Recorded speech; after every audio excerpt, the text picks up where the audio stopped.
Yo, yo, yo, what up, Fucklechucks? It's your boy, Daddy Slime, back at it again with another post-commentary because you guys seem to like this when I did it for Subjugator and Fall and Bloom Reaper. I also find it fun, and also I'm going to be busy this next week, so I'm going to record this now, literally just coming out of this run that you're seeing, so that I can get it up for Monday, because this is very easy to do and takes like next to no effort other than sitting here and yapping for, how long was this run? Okay, 20 minutes, Jesus Christ, I guess this is going to be a little bit higher effort than I thought. But I mean, it being that long gives me time to just kind of talk about the raid itself as well, instead of just doing like a big scripted video, which is something I'm probably going to do, but I want to give them a chance to maybe patch this up a little bit first, see where it lands, and then I'll do a proper like full video talking about it. Anyways, we are getting into the raid. It has begun. This is of course my Bloodsucker Vex running this at Mayhem 20, the highest Mayhem available to this, Mayhem being a new system for the raid itself, effectively being UVH levels that go up to 20 instead of 7, and fully override your UVH and difficulty settings, except for true mode apparently. I haven't tested it myself, this isn't on true mode, but apparently true mode does still work within the raid, so I'll probably do another video covering this at true mode, but honestly I expect it to look pretty much the same, probably just needing to be a little bit cleaner than this run ended up being, because again, this was my second run at Mayhem 20. I literally just got to it this morning. I have been having a very easy time going through it because of the build and the strategy that I'm using. As you can see, very focused on the Heimdall, a gun that I was pretty damn certain was absolutely cracked for mobbing, but not really having any hardcore mobbing content, I wasn't able to get any proof of that. But now that we have the takedown, yeah, no, the Heimdall is absolutely disgustingly vile, and it let me plat my way all the way up to Mayhem 20 pretty much. The only times I failed plat while climbing through Mayhem was literally just my own fault, dying to stupid shit, usually my own damage. Because genuinely, I mean, it's order mobbing. Order mobbing isn't that much of a threat to you or your safety. I'm more so a threat to my own safety. But yeah, let me actually talk about the build and what we're doing here. I mean, the basic strategy is pretty obvious. You pop into Incarnate. We're actually going to drop out of Incarnate here. I drop out of Incarnate between every single mobbing encounter just to be able to refresh it through Now with Caffeine and the triple bypass, so that I go into each encounter with a fresh Incarnate, which will hopefully last me through the entire duration. Sometimes it does, sometimes it doesn't. It kind of depends on both luck and the duration of the mobbing encounter, because I am using Witchy Triggerfinger to upkeep the Heimdall as my main weapon, so I can just spam out those skulls and they kind of just take care of everything for me. But that of course means I'm not able to use Grave Harvest, so I'm pretty much entirely relying on Mortal Terror with Grave Sustenance to upkeep my action skill, which is a little bit RNG reliant. However, usually it's pretty damn good just because the mob density in these areas are incredibly high, which is also precisely why I utilize the Heimdall so heavily. I know some people might be looking at this and being like, man, this looks really unfun. You're kind of just spamming a rocket launcher and moving around and dodging shit, and yeah, that's kind of it, but the timer here is really tight. You pretty much have to do it within 20 minutes while killing every single enemy pretty much. There is very little non-required mobbing, which I think is good, but it's just not good for how the timer is and the fact that there is a timer at all, and that progression, by the way, is locked behind this timer. Not only do you get more progression through the Mayhem levels, up to 3 on a plat, but you also need at minimum a silver to even progress through the Mayhem. So if you're too slow and you end up below a silver at the bronze, you just don't progress through your Mayhem.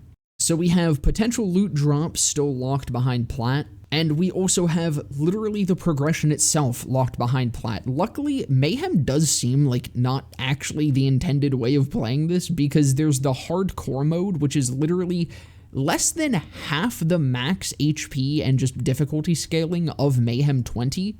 And the only difference is that you need to complete it within 30 minutes. There's no plat or anything on the hardcore mode. You just need to complete it within 30 minutes. And you just need to not die. And you get not only all of the rewards up to platinum, but you also seem to get another buffed up chest. You always get 5 chests. There's like 1 generic chest at the end and then the 4 metal chests. But on hardcore, that generic chest seems to be buffed up to be another 5th, like almost metal chest. And it has the same sort of drop rates from them. So like if you're going for loot, hardcore is literally the way to do it. Now let me talk about this mini boss real quick because he does kind of heal himself off of the other drones that are around him, I think. I don't really know. I don't really care. I kind of just keep blasting at him and usually it works out fine. I'm sure I can maybe save a little bit of time by actually taking care of whatever it is that actually heals him. But straight up, I can't entirely tell. I don't entirely care. Just shooting at him takes care of him and it lets me progress into a plat no matter what anyways. But yeah, if you haven't seen my previous video, it's talking about timers just generally in Borderlands 4 and why I think they're really detrimental, and I made that before the takedown came out, but after it was announced that the takedown was going to have timers, and I'm gonna be honest, I had no idea it was going to be this bad. My little pea brain all the way back then, like a week ago, couldn't have possibly predicted that we would have literally fucking progression gated behind these timers, but man, here we are. To talk briefly about these little like transition sections, I guess, always go for the grapple. There I bonk my head a little bit, but you can definitely save some time if you get clean with that. I've had some runs where I'm definitely very clean with it. I swear I'm clean with it. I swear, guys, I'm clean. I'm good at the video game. It's not super important, but I mean, it's a time save. And again, we got those timers, so we have to get our platinums. Gotta get every time save that we can possibly have, optimize the fun out of your games. That's what Borderlands 4 literally tells us to do. Yippee. Again, this is the optimal strategy, sitting here spamming a Heimdall to take care of everything instead of actually engaging with the content myself. Granted, that was a terrible time to say that because I do accidentally drop out of my Heimdall because I'm not counting and spamming witchy trigger finger hard enough. But I suppose that's a good time to talk about backup weapons or alternative weapons that you could maybe use if you're not using DLC or if you just want to actually mob. DLC options, of course, the Crow Sourced is going to come into play later on in this run as our bossing weapon. It is an incredibly strong weapon for both bossing and mobbing, especially with the new active fire firmware, giving a 100% on-shot damage bonus, which is pretty much multiplicative with most of your other damage sources other than amp and other on-shot damage sources, making that firmware effectively a second amp. What you would have just seen me whip out a little bit earlier was the Brick House, a new SMG added with the Bounty Pack 3, which is a really good SMG, even though it has like an absolute novel of a run-on sentence for the effect. In short, it pretty much just fires out bonus projectiles every 10 shots that do 1,000,000 damage. And I mean the Cyclone. The Cyclone is an absolute beast of a weapon for both bossing and mobbing. For non-DLC, I think the Bonnie and Clyde and the Gomi are probably going to be your best bet for most general mobbing. Although prior to switching over to the Heimdall, I was also very heavily using the Linebacker, which I do think is going to fall off at the higher Mayhem tiers, but it's what I completed hardcore with, and just with how grouped a lot of the enemies are, it was just really solid. And now we get into our mini-boss. It's no Valkyries, it's fish people, 3 of them, and all 3 of them are kind of lame, but this is honestly where most of my time loss comes from in my runs right now, just because killing them efficiently and quickly, consistently, efficiently, is very difficult. They kind of just throw a lot of shit at you, and because the higher Mayhem levels increase the damage that you take, a lot of the smaller enemies that they just kind of spam out become very problematic. Before jumping down, as you would have seen, I swapped over to my active fire firmware as I most heavily use the Crow Source to deal with this section. Tidebreaker is the easiest of the 3, and you just kind of shoot at him and he dies while spamming out a bunch of really annoying flying thresher things. You can second wind off of them, which is nice, but again, tiny little enemies that just spam damage at you, very obnoxious. Gilgathresh, I feel like I'm missing something. He like gets this big thing that absorbs damage in front of him, and you kind of just need to keep shooting at him, and eventually he starts taking damage again, but not entirely. I don't know, man. I don't know what you're supposed to do with this boss. I just keep shooting at him, and eventually he dies pretty much. I don't know the way that I'm supposed to interact with him. It doesn't feel very obvious. He kind of just sprints at you forever, and sometimes he takes damage, sometimes he doesn't, but eventually he dies. Of the 3, I think Crack Claw is definitely the most obnoxious because he kind of just does the most annoying things. You have to fight him within this bubble. Unlike the other bubble enemies, to my knowledge, there's no way of disabling this. You can't grip the thing off of his back. like you can with the enemy that he is based off of. Honestly, looking at it now, maybe you can just shoot at the backpack and that'll turn it off, but I don't know, that sounds like it'll probably just end up being a waste of time over just shooting him himself. The skull on him actually did kind of start out pretty good. You'll see I go down a little bit later. But it'll spawn these tiny little guys that are really annoying, but you can take care of them pretty easily just by hitting them with Eldritch Blast, because Vibe Check will ricochet around between them all. And because they all have like 1 HP, it kind of just clears them all out instantly. Though keep in mind, unlike the Razor Fins from Tidebreaker, these will not give you a second wind because they're stingy little rat bastards and I hate them. He also will reflect your damage back at you if you shoot like his tummy area where he has his crab shit. So generally you want to try to shoot either his back or just at his feet. But just like that, though it wasn't clean or pretty and got a little rough at times, we beat the mini boss. I swap back over to my Deadeye, throw the Heimdall back on, and we are back to the usual gameplay. Worth noting, this upcoming section with the like tadpole threshers is not required, so I just jump by it. You don't have to kill them to progress, you just have to kill all the Order and Fish people in this area. And yes, this area does have both Order and Fish people, and what's very interesting about that is that they fight each other. There is inter-faction fighting in a takedown. And it's not like they'll target each other if they aren't targeting you. Like, yes, sometimes you will still be targeted by some enemies, but they will target each other over targeting you just as often, if not more often. There's a clip from my stream running the takedown for the first time where I literally just stop moving. I stand still in this like later section, the second half of this area, and nothing attacks me. I stand still, I stop shooting, I watch them fight each other, and nothing attacks me. In a takedown, in what is supposed to be the hardest endgame mobbing content, you just end up getting aggro control for free. If that was something you wanted in BL3, you needed a Mesmer, or you needed Dominance, or you needed whatever. You had to invest something into actually gaining aggro control. BL4 just makes enemies not even fight you in what is one of the densest sections of this entire takedown. Very interesting choice, but other than that, there's nothing too much interesting to talk about here, so I don't know, I guess I'll yap about the mini-boss a little bit more because while they did give me, like, some trouble, they're really not difficult, and I find them incredibly lame. Like, again, they have very odd mechanics, but it doesn't seem like you get to engage with any of these mechanics outside of, like, not being able to shoot that guy's tummy.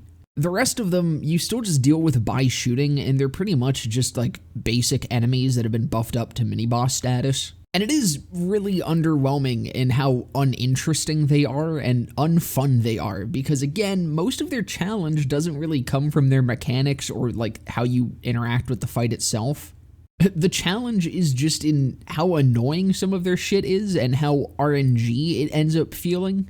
But I don't know, maybe that's just a me issue because I do feel the same way about Subjugator and Thal, and I know a lot of people are super into that one. But I think even then, the biggest difference between these bosses and Sub and Thal is just that with Subjugator and Thal, even though a lot of their mechanics aren't really like mechanics and they kind of just throw a lot of shit at you, I did feel like, at least to a point, I was getting more and more consistent with them. When it came to the fish freaks, I guess that's what I'll call them, the fish freaks. While I am a little bit more generous with them at this point, because early on in my runs, when you're at lower Mayhem, they are complete pushovers.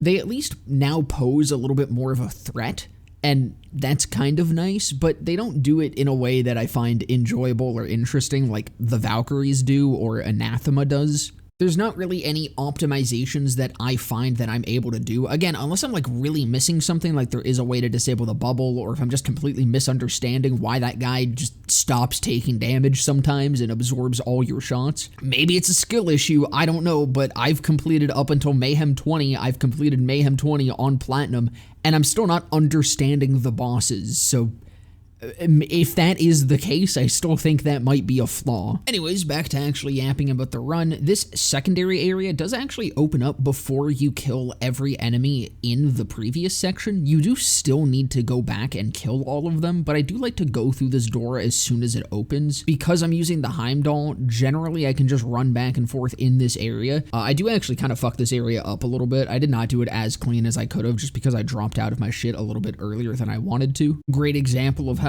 Grave Sustenance and Mortal Terror can kind of screw you. But because the Heimdall is just me spamming out so many different skulls at once, it will kind of just take care of everything in the radius of me, and the things will pass through the door and into it anyways. So usually I don't have to actually make like an actual effort to go back through that area to get the enemies, as they will generally come to me, since there's no fish people there to distract them. But after that is the biggest time waster ever, the elevator. I like to jump towards the end just to be able to mantle up just that little tiny bit quicker. I don't know, it's a tiny optimization. It probably won't ever actually matter, but maybe one day it will. And then we're coming into just the final sections of mobbing here, and surprise, surprise, it looks no different than anything else. We're sitting here spamming the Heimdall, throwing out Eldritch Blast. We get another final mini-boss here. I haven't really talked about any of the other mini-bosses, just because most of them outside of the Watch Warden, or whatever the hell, the big drone guy that heals, none of them are super interesting. They're kind of just big and beefy, and they have like some things going on here and there, like this guy gets a shield and he tosses out sentries, which all the sentries that enemies spawn you do also have to kill before moving on to different areas, which is annoying if you're not using the Heimdall. And unfortunately here, I am not using the Heimdall because I accidentally pressed my melee button and canceled out of it. But usually for the mini-bosses, I do just like to swap over to the Crow Source if I think about it, just because it can take care of them a little bit quicker than the Heimdall can. However, sometimes keeping the mini-bosses alive longer can actually be really helpful for upkeeping the Heimdall, and it's something I usually do. I just didn't see it worthwhile in this situation over just taking care of him quicker, because I was almost through this section anyways. But sometimes the Heimdall is a little bit too effective and is killing all the trash mobs way too quickly, especially when you get more and more stalls out, which can make it difficult for you to actually have anything to Witchy Trigger Finger so that you can get your Heimdall charges back. So leaving beefier enemies alive, or also you can throw Witchy Trigger Finger at anything that you can hit, so like any barrels or any throwables or anything like that, and that will also regen your ammo. But now I swap back over to active fire. I throw on my crit knife instead of the Heimdall, because it is time for the Child of Terramorphous. Oh my god, guys, I love Terramorphous. You remember Terramorphous from Borderlands 2? Unfortunately, rather than being literally anything like Terramorphous, which was a very cool and interesting and fun raid boss that was like difficult, the Child of Terramorphous is aptly named Child, which is something I actually kind of made fun of prior to it releasing, just because child makes it sound so wimpy. They could have called it like Spawn or Daughter or Son or like literally anything else to make it sound more intimidating. But unironically, Child is really apt because it really feels like I'm just roundhouse kicking a child's head off on the playground. Like, unironically, this boss has more in common with Graveward from BL3. It's just a big beefy health bar that throws attacks at you. You don't have to really move that much. You do what I'm doing here. You shoot at it with your active fire, you jump up and down, maybe move side to side sometimes. I'm not even paying attention to his attacks as they come out. They just all miss me. This is how every single run has gone. As you get into the higher Mayhems, you do have to deal with the Phase 2. I'm sure some builds can just one-shot him and completely skip this, but the Phase 2 is exactly the same. The arena fills with water. You get onto one of these platforms, which seems to always be the left one. The right one seems to always be the one for me that has the pillar up on the side. But again, he just throws shit and you dodge and shoot at him. I do actually go down here, which is cringe, but luckily he has some stuff for me to get back up. Again, this is not a clean run. This isn't my cleanest run by any means, but it was still a plat. Kind of just goes to show how utterly disgusting the Heimdall is. Also worth noting here, if you do die on Terramorphous when his Phase 2 starts and the water has filled the arena, your run is dead because the arena is going to stay filled with water and he is going to start back at full HP.